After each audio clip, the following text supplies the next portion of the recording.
While journalistic standards aren't by any means perfect, they have definitely come a long way from what they used to be. Most major news stations and papers do not pay interview subjects for doing interviews. This is because interviews can become corrupted when done for financial gain. Now, of course, there are exceptions to the rule, such as infotainment pieces or consulting fees for experts, but in most cases the subject is not paid. This was not true 100 years ago when the Titanic sunk. But I'm getting ahead of myself. This video is about the wireless telegraph, or more specifically, the man who invented it. As you know, most steamships in that day were equipped with wireless telegraph technology. That is how ships were able to contact any nearby ships in case they were in distress. Although incredibly vital to how the ships were run, the technology was still incredibly new at the time the Titanic sunk.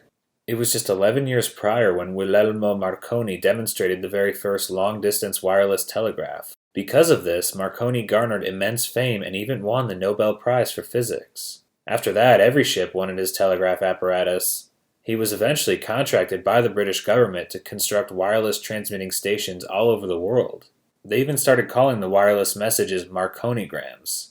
So when a shipping company purchased a wireless Marconi apparatus, his company not only installed the device onto the ship, but also provided the ship with the employees designated to use them.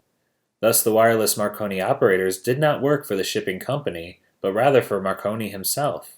When the White Star Line purchased a wireless Marconi apparatus for the Titanic, they were assigned two Marconi operators, Jack Phillips and Harold Bride. After the Titanic struck the iceberg, these two men began immediately sending out distress signals. After making contact with the Carpathia and learning they would not arrive for 4 hours, the two men spent the rest of their time on the Titanic trying to contact any other ship that might be closer. As the ship was minutes away from making its final descent, a stoker who worked on board ran into their cabin and tried grabbing Philip's life jacket right off of him. Bride then knocked the stoker unconscious and the two of them left him for dead. The two men then made a genuine attempt to find places in the last lifeboats, but were washed overboard. Bride survived, but Philip sadly perished. On board the Carpathia, Captain Rostron asked Bride to help out his own Marconi operator, Harold Cottam, with the intense load he had received. So many of the survivors wanted messages sent to loved ones, and the two of them had their hands full. But then something peculiar happened, or I guess rather did not happen. The world wasn't getting any actual news of the disaster. White Star had told the world the ship had sunk, but other than that, nothing.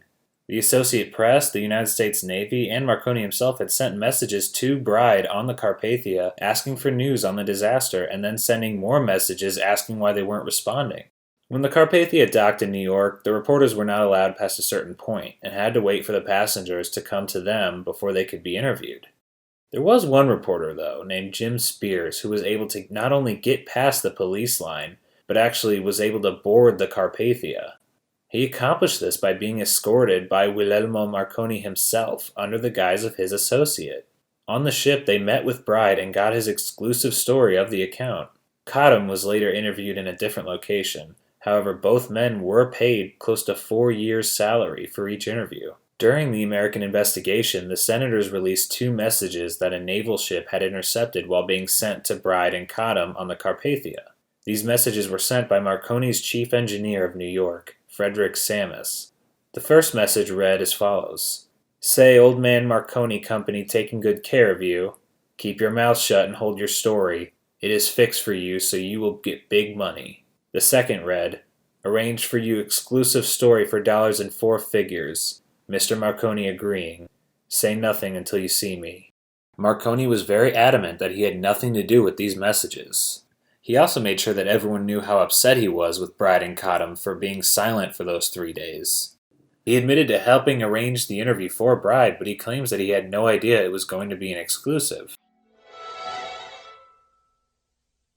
It's pretty obvious that Guglielmo Marconi put some pretty shady deal in place. He silenced his employees for 3 days so that he could sell the exclusive rights of the story to the New York Times. The worst part was that it's not like anyone could charge him with perjury or anything. It was because of his machine that 700 people lived that night. Not only that, but one of the new provisions made after the sinking was that every ship must now be equipped with a wireless telegraph apparatus, and that there must be an operator on duty at all times. Thus, ships that were only using one Marconi operator were now forced to get a second one. Marconi just had the money and the power to do what he wanted. This was one of the earliest examples of Titanic's media representation, and it was all manipulated by this man, and there wasn't anything anyone could do about it. And as for Bride, there were some inconsistencies about his Times interview versus his testimony at the Senate inquiry. In his interview, he claimed that he had seen Phillips' dead body in his lifeboat, but during the inquiry, he testified to just hearing that someone else saw his body.